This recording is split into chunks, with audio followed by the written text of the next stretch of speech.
अस्सलाम वालेकुम, welcome back to my channel. कैसे हैं सब? आई होप कि सब ठीक होंगे। तो गाइस, कैसा जा रहा है जी सबका रमज़ान? अल्हम्दुलिल्लाह हमारा तो बहुत अच्छा जा रहा है।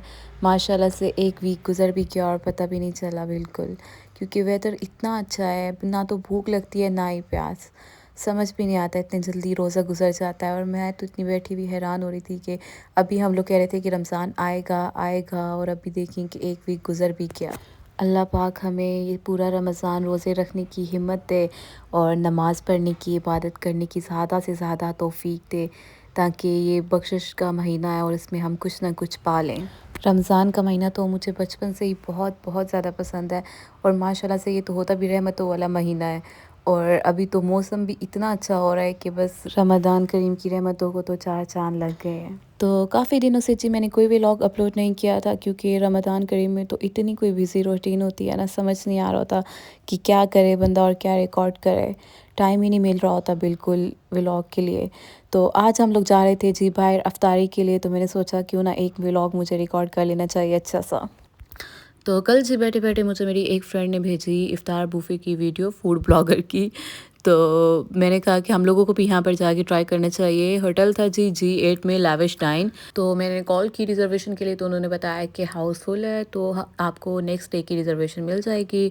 तो फिर हम लोगों ने नेक्स्ट डे के लिए रिज़र्व करवा लिया था टेबल। और इनकी रिज़र्वेशन का ये है कि ये आपसे एडवांस पेमेंट लेते हैं।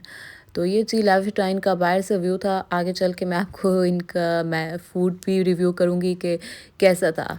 तो सबसे पहले जो इंटरेस्ट पे इन लोगों ने इतना ज़्यादा रश बना रखा था, जिन लोगों की रिज़र्वेशन हुई थी, आई डोंट नो क्या कर रहे थे, मतलब इंटरेस्ट पे ही एक जमघट्टा सा इन्होंने इकट्ठा किया हुआ था। एटलीस्ट उन लोगों को टेबल तो दो, मतलब कि मैनेजमेंट इनकी बिल्कुल नीली थी।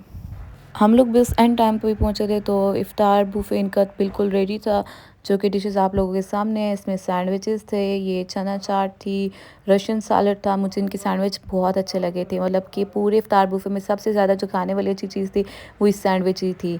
तो एक रशियन सैलेड 2-3 किस्म के बाउल्स में लगा हुआ था। एक ये मैक्रोनी सैलेड था, एक ये कचूमर सलाद था, चटनी में इमली चटनी थी, और ये रायता था, और ये फ्रूट चाट था, और साथ में ये दही भल्ले थे। दही भल्ले मुझे बिल्कुल ही एवरेज लगे थे, बिल्कुल ही। और साथ में ये जो चना चाट वहाँ पर बाउल में था, वही इन्होंने आगे भी रखा हुआ था। और साथ ये इन्होंने मतलब कि पोटैटो नगेट्स टाइप बनाया हुआ था एक। और साथ ये चिकन फिंगर्स थे। मुझे लग रहा था कि ये फ़िश फिंगर्स हैं, बट नहीं, ये चिकन थे। और इसके साथ ये पकोड़ा थे, समोसे थे, और इसके साथ स्प्रिंग रोल्स थे। ये वेजिटेबल स्प्रिंग रोल्स थे। ये मतलब कि जो इनकी पट्टी थी वो बहुत मोटी थी, और साथ-साथ ये मीठे में जलेबी थी। इस बुफ़े में 2-3 किस्म की ड्रिंक्स थी, जो कि मतलब कि अनलिमिटेड रिफ़िल्स थे। और इसकी ये बात अच्छी थी कि इसमें आपको कोल्ड ड्रिंक्स भी मिल रही थी, जो कि बुफ़े में ही थी, विदाउट एनी एक्स्ट्रा चार्जेस। तो बस अफ्तारी से थोड़ी देर पहले ही हम लोगों ने अपनी-अपनी प्लेट्स बना ली थी। तो ये मेरी प्लेट थी, मैंने सैंडविच जो डाले थे 2, उसके बाद मैं दोबारा से सैंडविच लाई थी, मतलब जो मैं दोबारा से लेने गई थी वो चीज़ सैंडविच ही थी। मुझे बहुत सैंडविच इनके बहुत अच्छे लगे थे, बाकी दूसरी चीज़ें बस अफ्तारी की सारी ही एवरेज ही थी। तो फिर जी हम लोगों ने आराम सुकून से बैठ के की थी अफ्तारी, और अफ्तारी के 20 मिनट बाद इन्होंने लगाया था जी डिनर बुफ़े। तो ये था जी इनका डिनर मेन्यू। जो सैलेड बार थे वो कुछ पड़े हुए थे, और साथ में मेन कोर्स में था इनका ये चिकन चिकन कढ़ाई और बीफ कढ़ी, मतलब बीफ का कोई सालन टाइप था। फिर ये एग फ्राइड राइस थे, और ये ब्लैक पेपर चिकन था, और साथ में चौमिन था, चिकन चौमिन था ये, और दाल थी। साथ में बारबेक्यू था, 2 किस्म का था, जिसमें एक ये बारबेक्यू में चिकन टिक्का था, और साथ में गोला कबाब था। मतलब कि बारबेक्यू में सिर्फ ये 2 ही मेन डिशेस थे, और साथ में नान था, और ये गुलाब जामुन थे, जो कि मुझे रिफ़िल हुए हुए नज़र ही नहीं आए। और साथ में बिरयानी भी थी, जो कि इन लोगों ने वो उठा लिया था बाउल, तो मैं वीडियो में नहीं दिखा सकी। तो ये प्लेट मैंने बनाई थी। इसमें मुझे सबसे ज़्यादा अच्छा इनका ये गोला कबाब लगा था। बिरयानी के बस मैंने एक ही चम्मच लिया था, वो बिल्कुल एवरेज था। मतलब कि सबसे ज़्यादा अच्छी खाने वाली चीज़ मुझे ये गोला कबाब ही लगी थी। बाकी सारी चीज़ों में मुझे इतना ख़ास समझ नहीं आया था, और ना ही मैंने कुछ दोबारा से लिया था। और मीठे में बस इनकी ये 2 चीज़ें मुझे नज़र आई थी। ब्राउनीज़ तो मुझे बिल्कुल नज़र ही नहीं आई, और मैंने माँगा भी ब्राउनी कि भाई ब्राउनीज़ ला दो, कह रहे थे कि वो तो ख़त्म हो चुके हैं। मतलब कि व्हाट द हेल, तुम लोगों का क्या, हमने ब्राउनी का पे नहीं किया?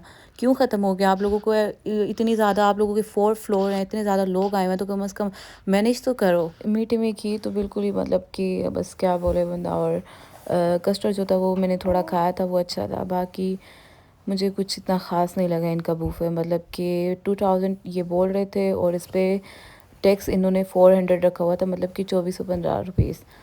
तो बस एवरेज ही था, कोई इतना ख़ास नहीं था। मीठा भी बस एवं ही था, कोई ना तो मीठे में डिशेस ख़ास नज़र आ रही थी। एटलीस्ट तुम लोग 2 डिशेज़ हैं तो वो तो तुम लोग कोई अच्छा बना के रखो। लेकिन बस जी, पहला बुफ़े ही था हमारा अफ्तारी का, वो भी बस एवरेज ही गुज़रा। तो चलो कोई नहीं, नेक्स्ट टाइम इंशाल्लाह। तो डिनर करने के बाद जी डिनर तो क्या ही किया था, बस करने के बाद हम लोग निकल चुके थे वापसी की तरफ। वैसे जो इनका डिनर का मेन्यू था वो बिल्कुल ही निल था, और जो अफ्तारी का मेन्यू था वो फिर भी बेहतर था। अफ्तारी में जो सैंडविचेस थे वो मुझे बहुत अच्छे लगे थे, मैंने पहले भी बताया था। डिनर में तो बस मैंने गोला कबाब ही खाए थे और तिक्का बोटी में से 2 पीस लिए थे। मतलब सारे डिनर में मैंने यही 2 चीज़ें खाई थी। मीठे में भी मुझे उन्होंने कुछ नहीं दिया, कस्टर्ड थोड़ा सा मैंने लिया था बस। हालांकि यहाँ पर इतना ज़्यादा रश था, मैं देख के हैरान हो रही थी कि मतलब कि लोग इतने ज़्यादा आए हुए थे ना, और इनकी निल मैनेजमेंट थी बिल्कुल। तो फिर से हम लोग थोड़ा आगे आए तो सारा रास्ता ब्लॉक था। जैसे ही आगे देखा तो गाड़ी उल्टी हुई थी, एक्सीडेंट हुआ हुआ था। और मुझे देख के इतना मतलब कि अजीब फील हो रहा था ना, जब हम लोग अफ्तारी करने के लिए जा रहे थे ना पहले, तो भी लड़के इतना गंदा कोई बाइक भगा रहे थे और जिग जैग ड्राइव, मतलब कि जिग जैग ड्राइव कर रहे थे वो लोग, इतनी गंदी ना। कभी बाइक यहाँ पर लेके जाते थे, कभी वहाँ पर लेके जाते थे। अल्लाह ही इन सब लोगों को हदायत दे। मतलब कि जब बाद में नुकसान हो जाता है ना, तो फिर वालिदैन उनके परेशान हो रहे होते हैं, और वालिदैन का ही सारा लॉस होता है, जबकि उन लोगों को अपनी ज़िंदगी की कोई फ़िक्र नहीं होती। अल्लाह ऐसे लोगों को हदायत दे भाई। तो गाड़ी में जो लोग थे शुक्र है बच गए थे अल्हम्दुलिल्लाह, अल्लाह ताला इन लोगों की हिफाजत करे जी। तो फिर जी घर पहुंच के मैंने निकाला पजामा सेट और जल्दी जल्दी अपने कम्फी क्लॉथ्स में आ गई। तो अफ्तारी करके जी मुझे लग रहा था कि बहुत थकन हो गई है मतलब कुछ किया भी नहीं, ना तो हम कोई काम करने गए, आउटिंग के लिए गए, उसमें भी हम लोग थक जाते हैं।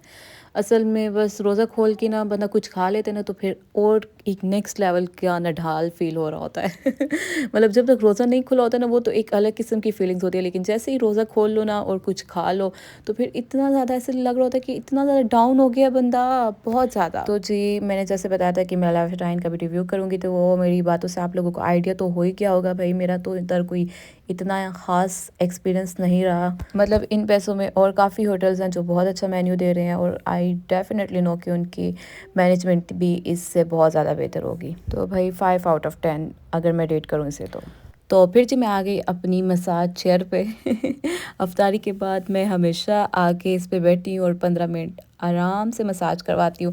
मतलब अच्छे खासे मरोड़े शरोड़े डलवाती हूँ और टांगे मेरी इतनी ज़्यादा दर्द कर रही होती है ना, तो मतलब कि इस पे बैठ के ना एक सुकून सा आ जाता है यार, सीरियसली मतलब कि बहुत वर्थ पाएंगे ये। और इसमें जो टांगों और पाँव का मसाज होता है ना यार, मज़ा आ जाता है बहुत बहुत ज़बरदस्त। मतलब इतने मज़े से एक मसाज कर दिया ना ये कि यार बस क्या कहे बंदा। तो उसके बाद जी खाना तो इतना ज़्यादा अच्छे से खा नहीं सके थे, फिर घर आके लग गई थी भूख, तो फिर मैंने पिया ये स्ट्रॉबेरी शेक, और साथ में जी देखा अपना मोस्ट फेवरेट ड्रामा। ये हर रोज़ एक एपिसोड आती है जियो पे, और मैं ये हर रोज़ डेली देखती हूँ। रमज़ान में सिर्फ मैं एक ही यही चीज़ देखती हूँ टीवी पे वाहिद, और ये मेरा मोस्ट फेवरेट ड्रामा है। तो बस फिर आराम से जूस पिया, और उसके बाद नमाज और तरावी पढ़ने के बाद आराम सुकून से जी सो गए सहरी तक के लिए। ये व्लॉग आप लोगों को कैसा लगा कमेंट करके लाजमी बताइएगा। मिलते हैं जी नेक्स्ट व्लॉग में, तब तक के लिए अल्लाह हाफिज़।